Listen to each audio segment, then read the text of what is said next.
Hello, कैसे हैं आप सब लोग। आज के कुछ अपडेट्स हैं जो मैं आप लोगों के साथ शेयर कर देता हूं। कुवैत ने ये अनाउंसमेंट करा है कि जो उनके फुल्ली वैक्सीनेटेड रेजिडेंट हैं वो 1 अगस्त से 1 अगस्त 2021 से कुवैत आ सकते हैं। अब क्या हम ये उम्मीद कर सकते हैं कि सऊदी अरेबिया भी कुछ आने वाले दिनों में इसी तरह का अनाउंसमेंट करेगा? मुझे उम्मीद है कि कुछ ऐसा अनाउंसमेंट आ सकता है। क्यों? क्योंकि अगर आप कुवैत का पैटर्न देखेंगे, जो डिसीजन, सस्पेंशन और बाकी भी बहुत सारे रिस्ट्रिक्शंस के थे, सऊदी अरेबिया का भी कुछ सिमिलर वैसा ही था। मैं ये नहीं बोल रहा हूँ कि दोनों कंट्रीज सेम है, अलग अलग हैं डेफिनेटली, दोनों के जो रूल्स एंड रेगुलेशंस अलग है, लेकिन जो पैटर्न है वो सिमिलर था। तो आने वाले दिनों में क्या सऊदी अरेबिया भी कुछ इसी तरह का फैसला लेगा जिसमें वो बोलेंगे कि जो भी रेसिडेंट है सऊदी के, अगर वो फुल्ली वैक्सीनेटेड है, चाहे वो फाइज़र वैक्सीन हो, एस्ट्राजेनेका हो, मॉडर्ना हो या फिर जॉनसन का वैक्सीन हो, वो सऊदी अरेबिया आ सकते हैं। मुझे उम्मीद है कि ऐसा ही कुछ डिसीजन शायद आ सकता है। तो अगर आप इंडिया में हैं तो वैक्सीन ज़रूर ले लीजिए। कोविशील्ड का फर्स्ट डोज अगर नहीं लिया है तो ले लीजिए, सेकेंड डोज भी आप ले लीजिए, क्योंकि सेकेंड डोज के लिए गवर्नमेंट ने भी अनाउंसमेंट करा था, जो लोग बाहर जाते हैं जॉब के लिए उनको 28 डेज बाद, फर्स्ट डोज के 28 डेज बाद उनको सेकेंड डोज मिल जाएगा।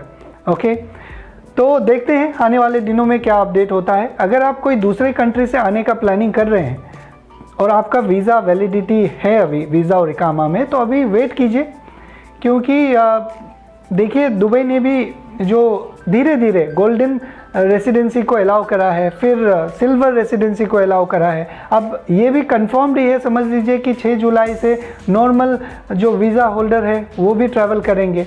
तो अगर ये खुल जाता है तो सबके लिए आसान होगा। इंडिया से दुबई और दुबई से सऊदी अरेबिया, जो पहले का कॉन्सेप्ट था, उस हिसाब से आ सकता है। और वीज़ा और इकामा भी बढ़ गया है, कल काफ़ी लोगों का बढ़ा है, लेकिन जिन लोगों का वीज़ा और इकामा 2020 में 2020 में एक्सपायर हुआ था, उन लोगों का अभी शायद नहीं बढ़ा है। और ये बताना बहुत जल्दी होगा कि उन लोगों का नहीं बढ़ेगा, ऐसा कुछ नहीं है, बढ़ भी सकता है, क्योंकि अभी तक जो अनयूज्ड वीज़ा हैं, ये भी अनाउंसमेंट हुआ था कि जो अनयूज्ड वीज़ा है, न्यू वीज़ाज़ हैं, उनके भी वीज़ा एक्सटेंड कर दिए जाएंगे 31 मार्च तक, 31 मार्च तक। उनका भी अभी तक नहीं हुआ है। और जवाजात का अगर आप ट्वीट फॉलो करते होंगे तो एक किसी ने सवाल पूछा था, तो उसमें उन्होंने कहा कि इट इज़ अंडर प्रोसेस। मैंने इंग्लिश में ट्रांसलेट करा तो ये लिखा हुआ था अंडर प्रोसेस है। ये 3-4 दिन पहले का बात है। ओके, तो अब तक जिनका भी एक्सटेंशन हुआ है वो 2021 में जिनका भी वीज़ा और इकामा एक्सपायर हुआ था उनका एक्सटेंड हुआ है।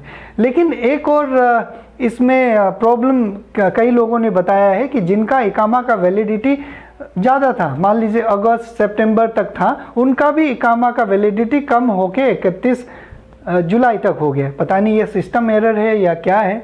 तो आने वाले दिनों में बहुत सारे अपडेट्स होने वाले हैं जवाजात में। अब उन्होंने एक्सटेंशन तो शुरू कर दिया है, जिनका वीज़ा 2021 में एक्सपायर हुआ था, अब धीरे धीरे शायद वो 2020 वाले का भी करेंगे, और अनयूज्ड वीज़ा का तो उन्होंने डिक्लेयर भी करा था। तो ये मैटर ऑफ टाइम है। आप लोग अपना वीज़ा और इकामा का वैलिडिटी चेक करते रहिए, मुकीम पोर्टल में जाइए, उसमें चेक कीजिए। अगर आपको पता नहीं है कैसे चेक करना है तो मैं लिंक दे दूँगा, एक मैंने वीडियो आप लोगों के साथ शेयर करा था। ओके, अब नेक्स्ट वीडियो में मैं आप लोगों के साथ एक बहुत ही इम्पोर्टेंट क्लैरिफिकेशन शेयर करूंगा, जिसमें बहुत सारे लोग कंफ्यूज हैं कि ये ई सर्विसेज क्या है, ये मुकीम पोर्टल क्या है, ये तवक्कलना क्या है। हम लोग तो विजिटर्स है। एक बार आप मुझे बोलते हैं कि एक बार आप बोलते हो ई सर्विसेज में जाओ, एक बार बोलते हैं मुकीम में जाओ। तो ये सारे जितने भी कन्फ्यूज़न है मैं दूर करूँगा। उसमें मैं अच्छे से फ्लो डायग्राम बनाऊंगा आप लोगों के लिए और एक एक को अच्छे से समझाऊंगा। ओके, बहुत मेहनत लगेगा लेकिन मैं ये करूंगा ज़रूर। तो ये आप एक्सपेक्ट कर सकते हैं, आज रात तक मैं ये वीडियो आप लोगों के साथ शेयर करूंगा। अगर कुछ अपडेट होता है तो डेफिनेटली मैं आप लोगों के साथ शेयर करता रहता हूं अपने ट्विटर हैंडल में। अगर आपने अभी तक देखा नहीं है तो वहाँ जाके आप देख सकते हैं, फॉलो कर सकते हैं। तब तक अपना ख्याल रखिए। Thank you very much.